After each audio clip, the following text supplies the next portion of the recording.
नमस्कार दोस्तों, आपका स्वागत है अपनी YouTube चैनल PFP में। कल क्रूड ऑयल में हमें भारी गिरावट देखने को मिली, 10% क्रैश होता हुआ नजर आया, जो कि क्लियरली इंडियन इकोनॉमी के लिए बहुत अच्छी बात है और उसका रिएक्शन भी आज मार्केट में देखने को मिला है। जब भी क्रूड ऑयल नीचे जाता है तो ज़्यादातर सेक्टर्स के लिए डायरेक्टली या इनडायरेक्टली पॉजिटिव इंपैक्ट छोड़ के जाता है। तो आज हम पर्टिकुलरली पेंट सेक्टर के बारे में चर्चा करने वाले हैं कि यहाँ पर किस प्रकार से हम निवेश करने के बारे में सोच सकते हैं।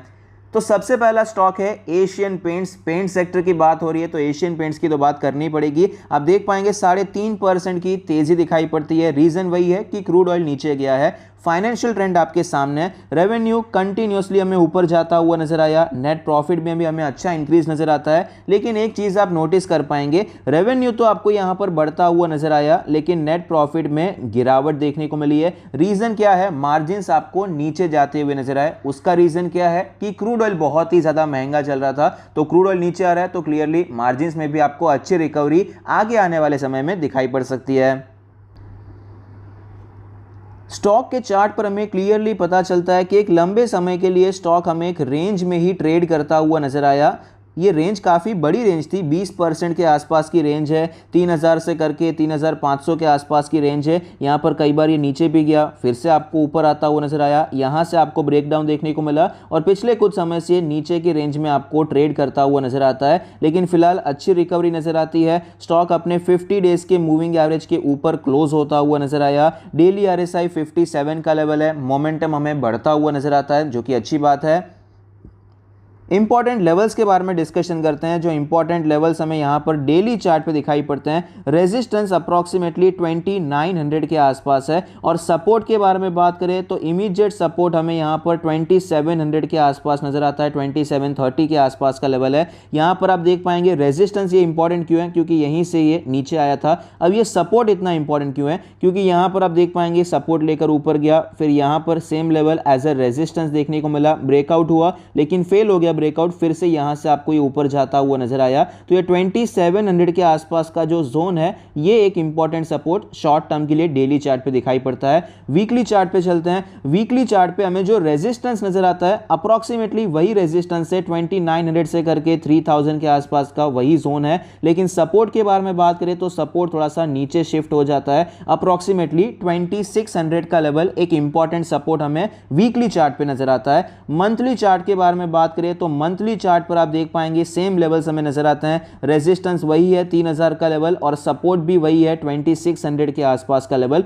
तो जो भी काम करना है इन लेवल्स को ध्यान में रख के काम करना है। तो यहां पर अगर हम खरीदारी करने के बारे में सोच रहे हैं, शॉर्ट टर्म के लिए खरीदारी करना चाहते हैं, तो मेरे हिसाब से अभी खरीदारी करने से बचना चाहिए, क्योंकि रिस्क रिवॉर्ड रेशियो बिल्कुल भी फेवरेबल नहीं है। रेजिस्टेंस बहुत ही नजदीक है, ऊपर जाने के लिए इतना स्पेस आपको नजर आता है, लेकिन स्टॉप लॉस बड़ा हो जाएगा। रिस्क रिवॉर्ड रेशियो फेवरेबल नहीं है, अभी के लिए अवॉइड करना चाहिए। मिड टर्म के लिए, पोजिशनल ट्रेड के लिए अगर हम खरीदना चाहते हैं तो मेरे हिसाब से यहां पर दो चीजें हम कर सकते हैं। या तो 3000 के ऊपर ही खरीदना चाहिए, एक बार 3000 के ऊपर चला जाए तो छोटे स्टॉप लॉस के साथ हम यहां पर खरीद सकते हैं, तो रिस्क रिवॉर्ड रेशियो अच्छा हो जाएगा। या फिर हम यहां पर वेट कर सकते हैं, अगर यह स्टॉक हमें 2700 के आसपास मिलता है तो खरीदारी करने के बारे में सोच सकते हैं। प्रॉब्लम क्या है, अगर हम करंट मार्केट प्राइस पे खरीदारी करेंगे तो हमारा स्टॉप लॉस या तो ये रहेगा या फिर ये रहेगा, और उसमें भी प्रेफरेबली तो ये वाला स्टॉप लॉस ही रखना चाहिए, क्योंकि मार्केट को स्पेस देना पड़ता है। इतनी वॉलेटिलिटी मार्केट में कभी बढ़ भी जाती है, इसलिए स्पेस तो देना ही पड़ता है। तो इस हिसाब से रिस्क रिवॉर्ड रेशियो इतना ज़्यादा अच्छा बैठ नहीं रहा है, इसीलिए मेरा मानना है या तो 3000 के ऊपर या फिर 2700 के आसपास खरीदारी करने के बारे में सोच सकते हैं। अब यहाँ पर लॉन्ग टर्म के लिए क्या करना चाहिए? लॉन्ग टर्म में ऑलरेडी हमने यहाँ पर एक्यूमुलेशन किया हुआ है। अगर आप यहाँ पर और एक्यूमुलेशन करना चाहते हैं तो मेरे हिसाब से आपने कितना एक्यूमुलेशन किया है उस हिसाब से आपकी स्ट्रेटेजी होनी चाहिए। सपोज आपने यहां पर सफिशिएंट क्वांटिटी खरीद लिया है, अभी आपको लग रहा है कि अगर ये 2600 पे मैंने खरीदा हुआ है, अभी फिर से 2600 पे नहीं खरीदना, क्योंकि 2600 पे अच्छी खासी क्वांटिटी है। नीचे आता है, ठीक है, मैं और खरीद लूंगा। सपोज ये 2400 पे आया तो मुझे और खरीदना है, तो उस हिसाब से आप वेट कर सकते हैं नीचे के लेवल का। अगर आपको लगता है कि आपने अभी तक सफिशिएंट क्वांटिटी नहीं खरीदी है तो 2700 पे खरीद सकते हैं, या फिर यहां पर तो ऊपर जब भी जाए तो यहां पर अपर साइड पे एवरेजिंग करने के बारे में सोच सकते हैं। जब भी ऊपर जाते हैं, स्ट्रेंथ पे हम एवरेजिंग करते हैं, तो हमारा प्रोबेबिलिटी ऑफ प्रॉफिट बढ़ जाता है, क्योंकि एक बार स्ट्रेंथ आ गई, टेक्निकली वहां पर ऊपर जाने के चांसेस बढ़ जाते हैं। दूसरा स्टॉक है बर्जर पेंट्स। बर्जर पेंट्स में भी हमें 3% की तेजी दिखाई पड़ती है। पिछले एक साल में आप देख पाएंगे 29% के नेगेटिव रिटर्न्स बनाकर दिए हैं। फाइनेंशियल ट्रेंड आपके सामने, रेवेन्यू प्रॉफिट हमें कंटिन्यूसली बढ़ता हुआ नजर आता है, जो कि क्लियरली बहुत अच्छी बात है। पिछले एक साल से स्टॉक हमें कंटिन्यूसली नीचे आता हुआ नजर आया। 850 के लेवल से स्टॉक में गिरावट देखने को मिली है। काफ़ी ज़्यादा बियरिश ट्रेंड हमें यहाँ पर दिखाई पड़ता है और फिलहाल भी आप देख पाएंगे 20 डेज़ के मूविंग एवरेज के ऊपर की क्लोजिंग दिखाई पड़ती है। बहुत ज़्यादा स्ट्रॉन्ग दिखाई नहीं पड़ता है। डेली RSI 50 है, मोमेंटम थोड़ा बढ़ रहा है, लेकिन एशियन पेंट में कंपेरेटिवली बेटर मोमेंटम दिखाई पड़ता है। अब यहाँ पर सपोर्ट और रेजिस्टेंस ड्रॉ करने की कोशिश करेंगे तो जो इमीडिएट सपोर्ट और रेजिस्टेंस दिखाई पड़ता है 600 का लेवल है और 550 का लेवल है डेली चार्ट के हिसाब से। अब यहां पर वीकली चार्ट के हिसाब से बात करें तो सपोर्ट तो 550 का है, लेकिन रेजिस्टेंस थोड़ा सा ऊपर शिफ्ट हो जाएगा। रेजिस्टेंस अप्रोक्सीमेटली 630 के आसपास का लेवल रहेगा, क्योंकि यहां से एक अच्छा बाउंस बैक आया, ये ब्रेकडाउन देखने को मिला, तो ये लेवल एक इंपॉर्टेंट रेजिस्टेंस वीकली चार्ट के हिसाब से दिखाई पड़ता है। मंथली चार्ट के हिसाब से बात करें तो मंथली चार्ट पे जो सपोर्ट नजर आता है 550 के आसपास है और एक्चुअली 500 के आसपास ज्यादा स्ट्रॉन्ग सपोर्ट है। और यहां पर रेजिस्टेंस के बारे में बात करें तो ये 620 630 से ज़्यादा इंपॉर्टेंट इसका जो रेजिस्टेंस हो जाएगा वो 670 से करके 700 का जोन हो जाएगा, क्योंकि यहाँ पर एक बेस बनाने के बाद स्टॉक में गिरावट देखने को मिली थी। तो जो भी काम करना है सारे लेवल्स को ध्यान में रख के ही हमें काम करना है। तो फिलहाल के लिए जो वीकली चार्ट के हिसाब से हमने लेवल्स निकाले थे उसके ऊपर डिस्कशन करते हैं। अगर आप यहाँ पर शॉर्ट टर्म के लिए काम करना चाहते हैं, अगर आप शॉर्ट टर्म के लिए काम कर रहे हैं, आपको स्टॉक से मतलब नहीं है, आपको मोमेंटम से मतलब है, तो फिर आपको बर्जर पेंट को तो अवॉइड करना चाहिए। आपको एशियन पेंट में अच्छा मोमेंटम देखने को मिल रहा है। हालांकि रिस्क रिवॉर्ड रेशियो अच्छा नहीं है, मैंने आपको अभी बताया था कि भाई रिस्क रिवॉर्ड रेशियो अच्छा नहीं है इसलिए नहीं खरीदना चाहिए, लेकिन मोमेंटम वहां अच्छा है, इसलिए जब भी आपके सेटअप पे रिस्क रिवॉर्ड रेशियो बैठता है अच्छा, तब वहां पर आपको प्रेफर करना चाहिए।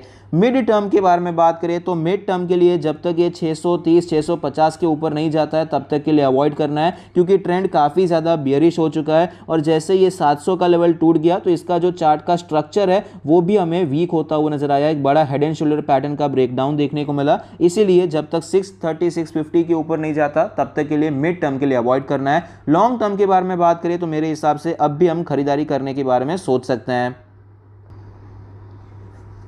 तीसरा स्टॉक है पीडीलाइट इंडस्ट्री। देखा जाए तो ये पेंट स्टॉक नहीं है, लेकिन पीडीलाइट इंडस्ट्री में काफ़ी इंटरेस्टिंग चीज़ें नजर आ रही है, इसलिए मैंने यहाँ पर इंक्लूड किया है। आप देख पाएंगे 2% की तेज़ी यहाँ पर भी दिखाई पड़ती है। फाइनेंशियल ट्रेंड के बारे में बात करें तो काफ़ी समय से बहुत ज़्यादा ग्रोथ नहीं हो रही थी, लेकिन यहाँ पर अच्छी ग्रोथ रेवेन्यू में देखने को मिली, लेकिन प्रॉफिट में इतनी ग्रोथ नहीं हुई। थोड़ी बहुत ग्रोथ हुई है, लेकिन यहाँ पर भी मार्जिन गिरने की वजह से आपको ग्रोथ प्रॉफिट में कम होती हुई नजर आती है।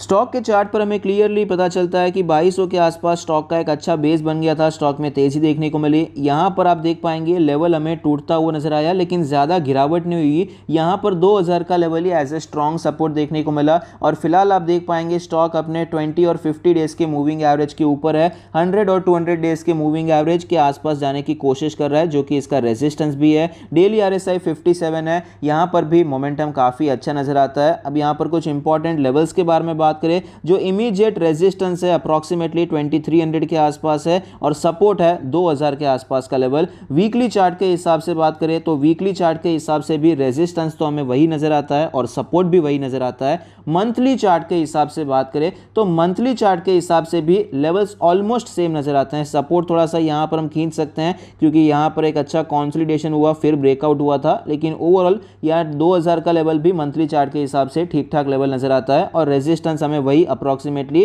2300 का जोन ही दिखाई पड़ता है, क्योंकि यहाँ पर सपोर्ट लेने की कोशिश की, फिर आपको ये ब्रेकडाउन देखने को मिला है। तो जो भी काम करना है इन लेवल्स को ध्यान में रख के करना है। शॉर्ट टर्म के लिए अगर हम काम करना चाहते हैं तो इमीडिएटली कल के कल खरीदना तो कोई मतलब नहीं बनता, क्योंकि रेजिस्टेंस काफ़ी ज़्यादा नज़दीक दिखाई पड़ता है। तो इसके ऊपर हम शॉर्ट टर्म के लिए खरीदारी करने के बारे में सोच सकते हैं। तो यहाँ पर इंटरेस्टिंग चीज़ जो मुझे नजर आती है, एक ट्रेंड लाइन भी आपको दिखाई पड़ती है। ये ट्रेंड लाइन पे भी स्टॉक ट्रेड कर रहा है और यहाँ पर अगर जैसे ये 2300 का लेवल टूट जाता है तो स्टॉक आपको overall technically structure wise chart आपको स्ट्रांग होता हुआ नजर आएगा। तो सबसे ज्यादा स्ट्रेंथ एक्चुअली पीडीलाइट इंडस्ट्री में चल रही है। वीकली चार्ट के हिसाब से मैं बात कर रहा हूं, एकदम शॉर्ट टर्म में मोमेंटम मेरे हिसाब से एशियन पेंट में ज्यादा अच्छा है। तो यहां पर शॉर्ट टर्म के लिए काम करना है 2300 के ऊपर काम करने के बारे में सोच सकते हैं। मिड टर्म के लिए काम करना है तो भी 2300 के ऊपर हम खरीदारी करने के बारे में सोच सकते हैं। छोटे स्टॉप लॉस के साथ इजीली हम अपना 2700 का टारगेट मिड टर्म के लिए रख सकते हैं और इसके ऊपर का भी टारगेट रख सकते हैं। बाद में आपको अपने हिसाब से ट्रेल करना पड़ेगा। लॉन्ग टर्म के बारे में बात करें तो लॉन्ग टर्म में करंट मार्केट प्राइस भी खराब प्राइस नहीं है, खरीदारी करने के बारे में सोचा जा सकता है, लेकिन मेरे हिसाब से थोड़ा सा अगर आप वेट करेंगे तो ज़्यादा अच्छा रहेगा, क्योंकि करंट मार्केट प्राइस कैसा है, आर या पार वाला लेवल है। अब यहाँ पर देखिए एकदम ब्रेकआउट पे, या तो यहाँ से ऊपर जाएगा या तो नीचे जाएगा। अगर ये ऊपर चला जाता है आपको शायद थोड़ा 5% महंगा खरीदना पड़ेगा, लेकिन अगर आप यहाँ खरीद लेते हैं और ब्रेकआउट की जगह पे वापस गिरावट हो जाती है तो आपको 10% और सस्ता मिल सकता है। तो यहाँ पर इस हिसाब से वेट करेंगे तो ज़्यादा बेहतर रहेगा। ये प्राइस जोन के आसपास 2000 के आसपास 1900 के आसपास आता है, तो यहां पर आप खरीदारी कर सकते हैं। या फिर ये ऊपर चला जाता है, ब्रेकआउट हो जाता है, जिस हिसाब से क्रूड ऑयल नीचे जा रहा है, अगर ये क्रूड ऑयल कंटिन्यू रहता है नीचे जाने का, थोड़ी और गिरावट हो जाती है तो ब्रेकआउट के चांसेस ज़्यादा हैं, तो आप यहां पर लॉन्ग टर्म के लिए 2300 के ऊपर भी खरीदारी करने के बारे में सोच सकते हैं। आई होप आपको ये वीडियो पसंद आता है। Thank you, stay happy, happy investing.